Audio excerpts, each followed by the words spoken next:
사무엘상 27장. 다윗이 혼자서 생각하였다. 이제 이러다가 내가 언젠가는 사울의 손에 붙잡혀 죽을 것이다.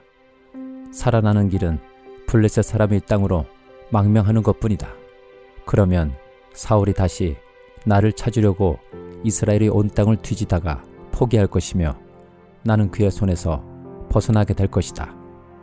그래서 다윗은 일어나서 자기를 따르는 부하 600명을 거느리고 가드왕 마고의 아들 아기스에게로 넘어갔다. 그리하여 다윗은 가드에 있는 아기스에게로 가서 거처를 정하였다. 다윗과 그의 부하들은 저마다 가족을 거느리고 살았는데 다윗이 거느린 두 아내는 이스라엘 여인 아히노암과 나발의 아내였던 갈멜 여인 아비가일이었다. 다윗이 가드로 도망갔다는 소식이 사울에게 전하여지니 그가 다시는 다윗을 찾지 않았다. 다윗이 아기스에게 간청하였다. 임금님이 나를 좋게 보신다면 지방 성읍들 가운데서 하나를 나에게 주셔서 내가 그곳에 정착할 수 있도록 해주시기를 바랍니다. 이 종이 어떻게 감히 임금님과 함께 임금님이 계시는 도성에 살 수가 있겠습니까? 그러자 아기스는 그날 당장 시글락을 다윗에게 주었다. 그래서 시글락이 이날까지 유다 왕들의 소유가 되었다. 다윗이 블레셋 사람의 지역에서 거주한 기간은 1년 넉 달이었다. 바로 그 기간에 다윗은 부하들을 거느리고 다니면서 구슬 사람과 기르스 사람과 아말렉 사람을 습격하곤 하였다. 그 사람들은 오래전부터 수르 광야와 이집트 국경선에 이르는 전 지역에서 살고 있었다. 다윗은 그들이 사는 지역을 칠 때에는 남녀를 가리지 않고 한 사람도 살려두지 않고 양과 소와 나귀와 낙타와 옷을 약탈하였다. 약탈물을 가지고 아기스에게로 돌아가면 아기스는 을에 그대들이 오늘은 어디를 습격하였소 하고 묻고 그럴 때마다 다윗은 유다의 남쪽 지역을 털었다느니 여라무엘 족속의 남쪽 지역을 털었다느니 또는 겐 족속의 남쪽 지역을 털었다느니 하는 식으로 대답을 하곤 하였다. 다윗이 남녀를 가리지 않고 죽이고 가드로 데려가지 않은 것은 그들이 다윗의 정체를 알아 다윗이 그런 일을 하였다고 폭로할까 두려웠기 때문이다. 다윗은 블레셋 사람의 지역에 거주하는 동안 언제나 이런 식으로 처신하였다. 아기스는 다윗의 말만 믿고서 다윗이 자기 백성 이스라엘에게서 그토록 미움받을 짓을 하였으니 그가 영영 자기의 종이 될 것이라고 생각하였다. 고린도전서 8장. 우상에게 바친 고기에 대하여 말하겠습니다. 우리는 우리 모두가 지식이 있는 줄로 알고 있습니다. 지식은 사람을 교만하게 하지만 사랑은 덕을 세웁니다. 자기가 무엇을 안다고 생각하는 사람은 아직도 그가 마땅히 알아야 할 방식대로 알지 못하는 사람입니다. 그러나 하나님을 사랑하는 사람은 하나님께서 그를 알아주십니다. 그런데 우상에게 바친 고기를 먹는 일을 두고 말하면 우리가 알기로는 세상에 우상이란 것은 아무것도 아니고 오직 하나님 한 분밖에는 신이 없습니다. 이른바 신이라는 것들이 하늘에든 땅에든 있다고 칩시다. 그러면 많은 신과 많은 주가 있는 것 같습니다. 그러나 우리에게는 아버지가 되시는 하나님 한 분이 계실 뿐입니다. 만물은 그분에게서 났고 우리는 그분을 위하여 있습니다. 그리고 한 분 주님이신 예수 그리스도가 계십니다. 만물이 그분으로 말미암아 있고 우리도 그분으로 말미암아 있습니다. 그러나 누구에게나 다 지식이 있는 것은 아닙니다. 어떤 사람들은 지금까지 우상을 섬기던 관습에 젖어 있어서 그들이 먹는 고기가 우상의 것인 줄로 여기면서 먹습니다. 그들의 양심이 약함으로 더럽혀지는 것입니다. 그러나 우리를 하나님 앞에 내세우는 것은 음식이 아닙니다. 음식을 먹지 않는다고 해서 손에 볼 것도 없고 먹는다고 해서 이로울 것도 없습니다. 그러나 여러분에게 있는 이 자유가 약한 사람들에게 걸림돌이 되지 않도록 조심하십시오. 지식이 있는 당신이 우상의 신당에 앉아서 먹고 있는 것을 어떤 사람이 보면 그가 약한 사람일지라도 그 양심에 용기가 생겨서 우상에게 바친 고기를 먹게 되지 않겠습니까? 그러면 그 약한 사람은 당신의 지식 때문에 망하는 것입니다. 그리스도께서는 그 약한 신도를 위하여 죽으셨습니다. 이렇게 여러분이 형제 자매들에게 죄를 짓고 그들의 약한 양심을 상하게 하는 것은 그리스도께 죄를 짓는 것입니다. 그러므로 음식이 내 형제를 걸어서 넘어지게 하는 것이라면 그가 걸려서 넘어지지 않게 하기 위해서 나는 평생 고기를 먹지 않겠습니다. 에스겔 6장. 주님께서 나에게 말씀하셨다. 사람아, 너는 이스라엘의 산들을 바라보면서 그것들에게 내릴 심판을 예언하여라. 너는 이렇게 외쳐라. 이스라엘의 산들아, 너희는 주 하나님의 말씀을 들어라. 산과 언덕에게, 계곡과 골짜기에게 주 하나님이 이렇게 말씀하신다. 보아라, 내가 너희에게 전쟁이 들이닥치게 하여 너희의 산당을 없애버리겠다. 또 번제물을 바치는 너희의 제단이 폐허가 되고 너희가 분향하는 제단이 부서질 것이다. 너희 가운데서 칼에 맞아 죽은 사람들을 너희의 우상들 앞에 던져버리겠다. 또 나는 이스라엘 백성의 시체를 가져다가 그들이 우상 앞에 놓고 너희의 해골을 모든 제단의 둘레에 흩어놓겠다. 너희가 거주하는 모든 성읍마다 황무지로 변하고 산당들도 황폐하게 될 것이다.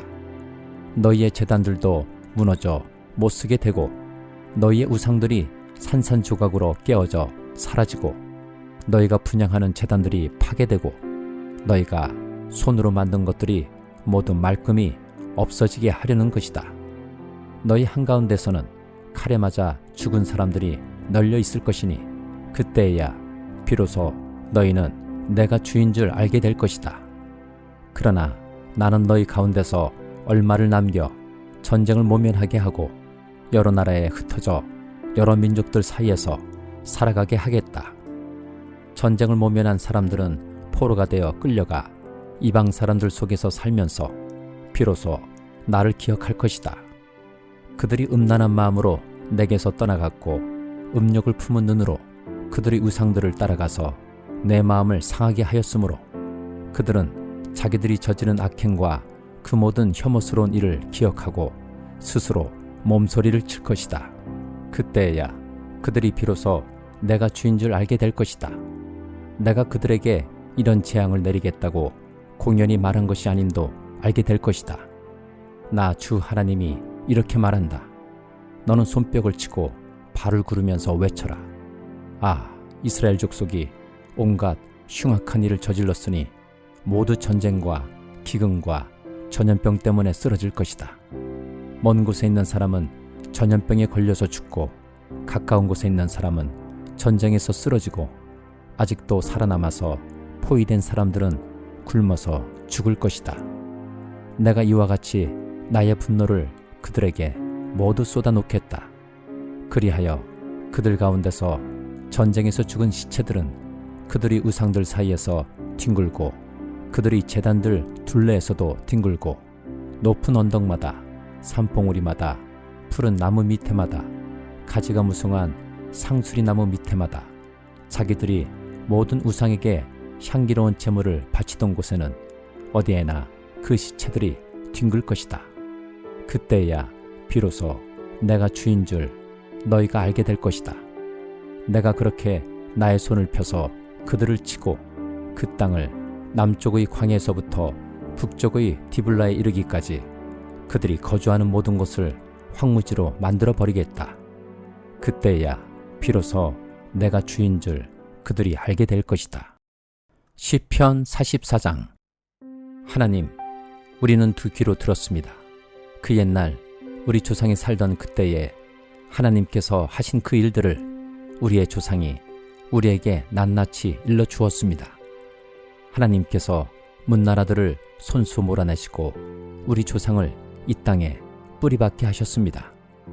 문민족을 재앙으로 치시고 우리 조상을 번창하게 하셨습니다. 우리 조상이 이 땅을 차지한 것은 그들이 칼로 차지한 것이 아니었습니다. 조상이 얻은 승리도 그들의 힘으로 얻은 것이 아니었습니다. 오직 하나님의 오른손과 오른팔과 하나님의 빛나는 얼굴이 이루어 주셨으니 참으로 이것은 하나님께서 그들을 사랑하셨기 때문입니다. 주님이야말로 나의 왕, 나의 하나님, 야곱에게 승리를 주시는 분이십니다. 주님의 능력으로 우리는 우리의 적을 쳐부수었으며 우리를 공격하여 오는 자들을 주님의 이름으로 짓밟았습니다. 내가 의지한 것은 내 활이 아닙니다. 나에게 승리를 안겨준 것은 내 칼이 아닙니다. 오직 주님만이 우리로 하여금 적에게서 승리를 얻게 하셨으며 우리를 미워하는 자들이 수치를 당하게 하셨기에 우리는 언제나 우리 하나님만 자랑합니다. 주님의 이름만 끊임없이 찬양하렵니다. 그러나 이제는 주님께서 우리를 버려 치욕을 당하게 하시며 우리 군대와 함께 출전하지 않으셨습니다.